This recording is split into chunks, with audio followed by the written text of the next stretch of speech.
Hey Run Junkies, welcome back to the Journey to Triathlon series. And if you know me, if you followed me at all for any length of time, you probably have figured out that I just love gathering data. I love seeing whether or not I've hit targets in a specific workout, how to change the next workout based on the data that I've gathered. And I love seeing improvements over time. And with that, the data collection technology has changed over the years as well. My first multi-sport watch that I used for triathlon was the Garmin Forerunner 310 XT. It gathered all of the information I needed, including speed, distance, time, and even my heart rate. Now, it wasn't always accurate. It served its purpose, except that it looked like this. If you're getting into triathlon or have been involved in triathlon for a while and are looking for a way to track 3 sports in one event, whether it's triathlon or some other multi-sport, you want to be able to do all of that with one device. Otherwise, if you have multiple devices, it can get kind of confusing. So Garmin created a line of multi-sport watches, and it began with the 310 XT, but they have expanded their line quite a bit. And I have to say, I have wanted one of these for a very long time, actually like 6 years. And I finally got the Garmin Forerunner 735 XT. Now what follows is a quick unboxing and a few of my first impressions as I got it out of the box and using it for the first week. Super excited. Finally got this in the mail. Been waiting what seems like forever. Okay, the Garmin Forerunner 735 XT. This is a multi-sport watch, specifically for triathlon, but it can also be used for other multi-sport type things. It has far more capability than the Garmin Forerunner 235. The 235 is basically a running watch with a little bit more capability on that. But this is designed for multi-sport, and what that means is that in a triathlon, for example, you are doing one race and you have a swim leg, a transition, a bike leg, a transition, and a run. And all of those things can be tracked in one workout here. Now, the cool thing about this is that it has 2 different heart rate monitor chest straps, and I want to get into that in a second. Oh, wow, the Strava Suffer Score. What is that about? Looks a lot like that guy, doesn't it? Now, what comes in the box here?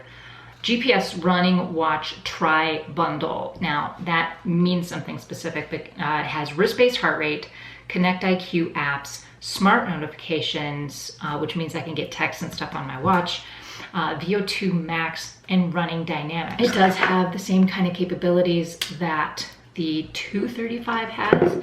The problem I have is that it looks almost exactly the same. Look. Yay. Perfect. It does need to be charged, it looks like, so I will do that tonight, but it's all automatic. Default is to the run, and it's got the wrist-based heart rate monitor on the back. Before I start messing with this, I'm actually going to plug it in really quickly. The nice thing is that the adapter, the power is the same type of plug. It's the same kind of clip as the 235, which is nice. The other thing I wanted to bring up about this, okay, is the reason why I got this. A couple of reasons.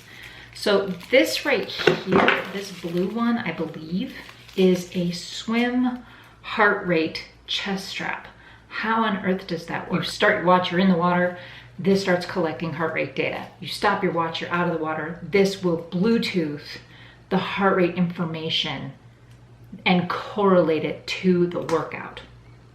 I think that's how this works.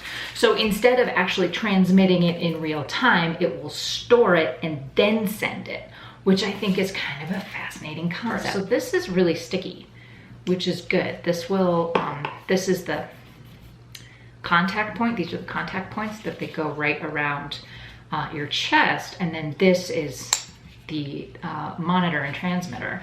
I like this. If you want an external chest strap, it has one. However, it does have the wrist-mounted heart rate like the 235. As I've said previously, the chest strap is hard for me to get consistent data. So even though I understand that wrist-based heart rate isn't as accurate, it's more consistent for me. this will drop out. I just can't get, because I'm built the way I'm built, I can't get this to sit in the proper position for it to gather appropriate data. I think this one will be a little different because I'll be wearing it under a swimsuit as opposed to trying to fight with this in a sports bra. But I'll let you know how it goes. So first let's talk about what the 735 XT actually tracks. It will track running both indoor and outdoor. It will track cycling indoor and outdoor. It will track lap swimming, whether you're inside or outside, and it will track open water swimming, strength training, bike run, brick workouts, the multi-sport feature, and the triathlon race day feature, which is really why this device was developed. And those are just the default activities that are already loaded on the device. There are others that you can pull from an activity menu and add them to your activity settings. You can add stand-up paddleboarding, rowing, hiking, cross-country skiing, cardio sessions, and the typical category of other. So this device is already preloaded with all of those activities, and you can even download more from the Connect IQ store, including HIIT training if you're using it for something like CrossFit or Orange Theory, and you can also add a yoga feature as well. Now the device itself is wrist-mounted heart rate. It is reading my heart rate through a sensor on the backside of the watch here, but you can upgrade the watch itself to a couple of different bundles. The Garmin Forerunner 735 XT comes in 3 different bundles in 2 different colors. You can get the 735 XT, the watch, the device only. You can upgrade to the Run bundle, which includes the elastic heart rate monitor chest strap, or you can upgrade even further to the Tri bundle, which includes the device, the chest strap, and the swim strap. This is specifically for triathlon swimming, lap swimming, or anything like that. So this is the full package. The 2 colors, the watch comes in black or frost blue. Now this is designed to be used for pretty much any sport, including triathlon, with the exception of the swim. You can use this instead of using your wrist-mounted heart rate monitor because this is more accurate. However, the swim is a little different. Now, you can use this in the water, but because this is traditional elastic, it will break down after repeated exposure to pool chemicals. You want to make sure you're taking care of this and rinsing it out after every use anyway, but that is especially true when you are using it for swimming. So you can get a second heart rate chest strap. This is a little bit more rigid. It has an adhesive type rubbery texture on the backside. These are your contact points. This is the monitor and transmitter. It's a bit more rigid. It does not flex as much as the other chest strap, but the upside of that is that this will not retain water and those pool chemicals as readily as the elastic from the Tri bundle. So this is a really good option for repeated and long-term use in the pool if you're swimming lap. Okay, so how well does the Garmin Forerunner 735 XT work? That's a mouthful, but still. Let me be clear. I have little patience to actually read instructions and look up instructions and tutorials on YouTube. I usually try to see if I can figure it out on my own first, and if it's not that intuitive, then I will go look up the instructions. That backfired on me on my first workout with this thing. So I did take this out to the pool for my first swim, and I used the blue chest strap. Now the problem that I have with the chest strap is that the extender on the chest strap is too long, but take the extender off and the chest strap is too short.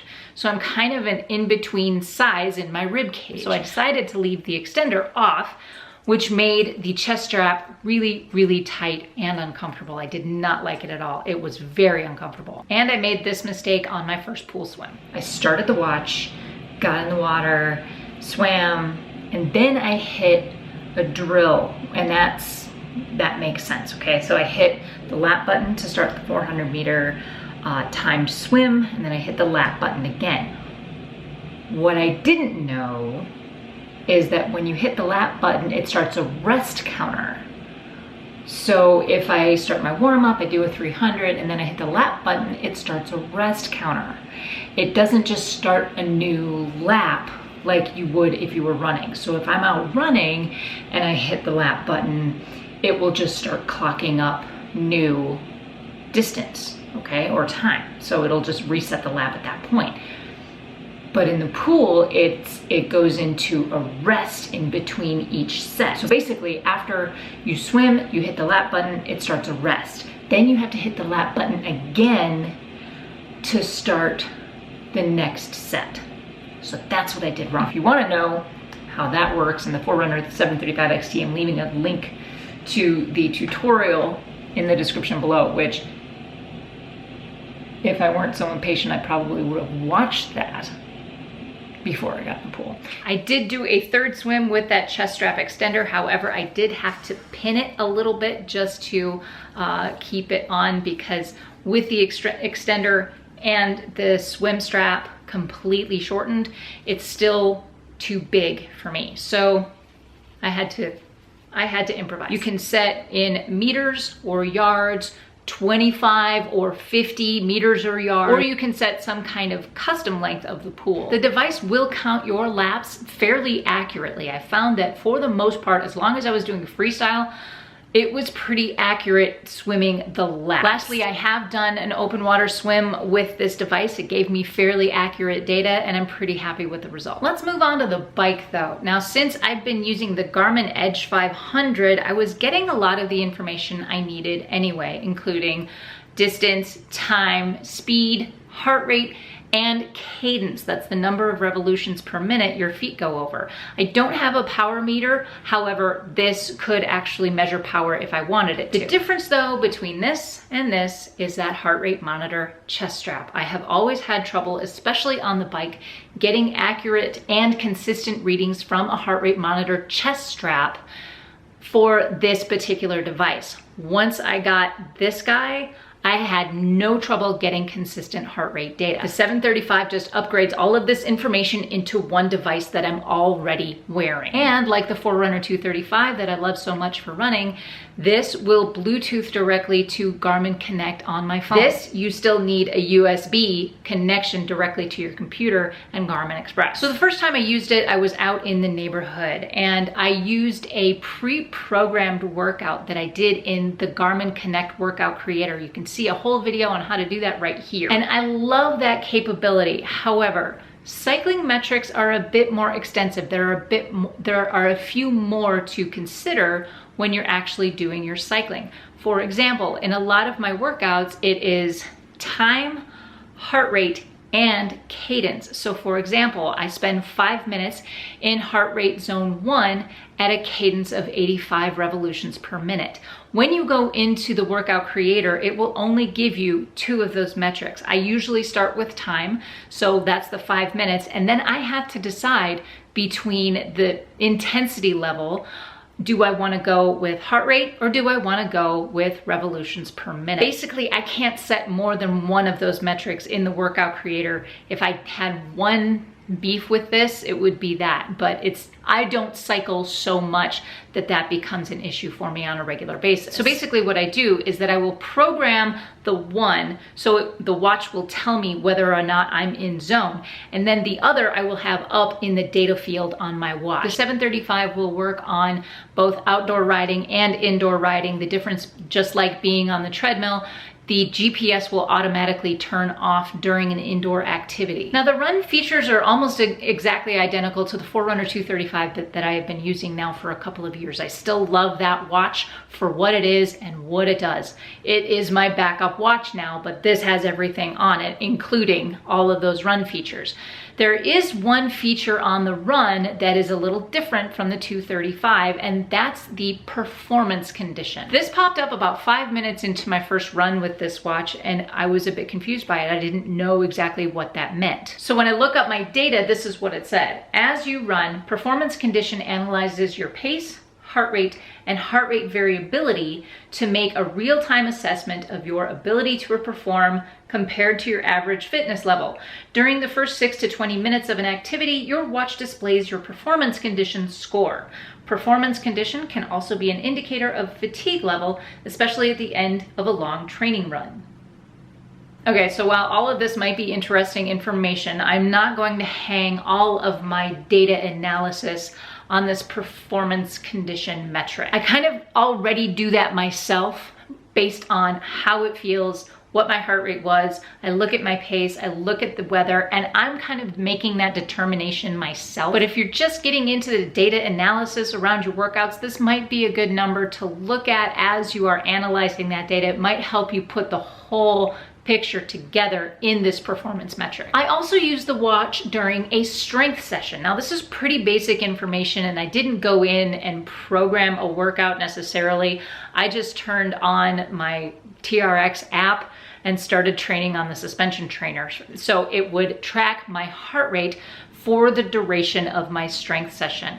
It's a nice feature to have, and then it records it in Garmin Connect and it keeps track of the whole thing. So all of this information that I just gave you might mean that if you're a runner that likes to cross-train with swimming and cycling specifically, but maybe also have other sports that they enjoy, it's a great option to keep track of your training load throughout all of your activities, not just running. However, the added benefit to this watch and the reason why I bought it in the first place is the multi-sport and triathlon feature. As I'm going to explain next week, multi-sport doesn't always equal triathlon. You can have a variety of multi-sport races and this will track pretty much all of them. You can customize those race day events in this watch. Swim, bike, run is a preset activity. However, you can change those activities if you are doing a different style race. And I want to let you know next week I will be talking about the variety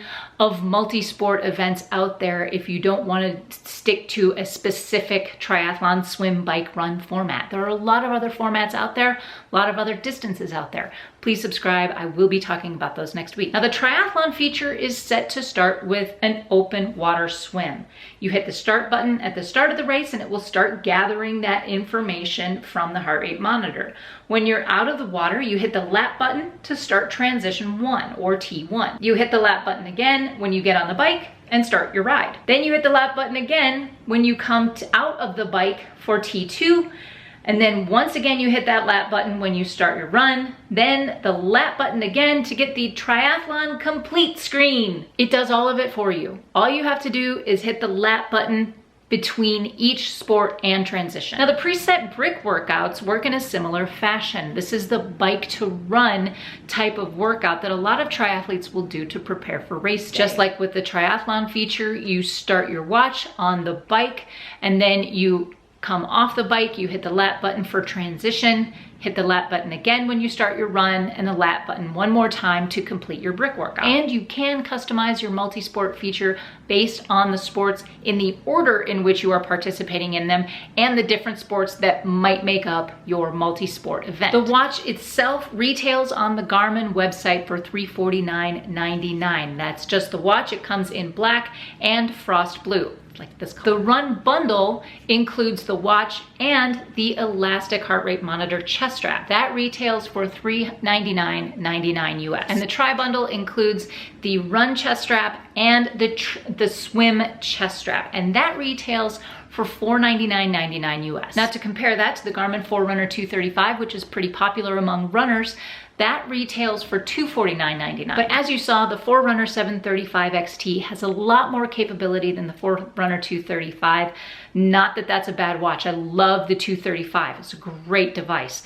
This one, however, will track all of my cross training and keep track of my whole training load, which is really what I love the most about this watch long term. I found that the full bundle with the 2 chest straps was really worth it for me. Again, I've been looking forward to getting this watch for years, but it may be overkill for you. You might decide that you're happy with a less extensive watch and a less expensive watch that still gathers the information that you need. I love both devices, and honestly, I find no difference in the day-to-day wearing of these watches. They're almost exactly the same weight. There's no discernible difference in size. I love that this can track heart rate for everything I do, including stand-up paddleboarding. I personally can be much more specific in my metrics across a great many sports, not just running. So that's what made it worth it to me. The bottom line is this, that I love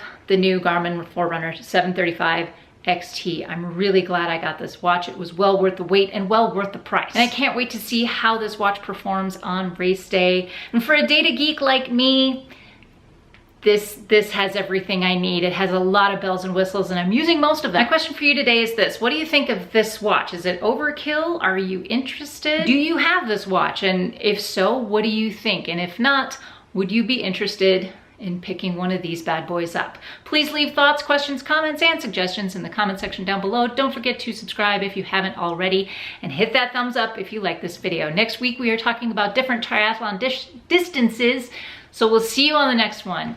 Until then, go find your awesome and happy running.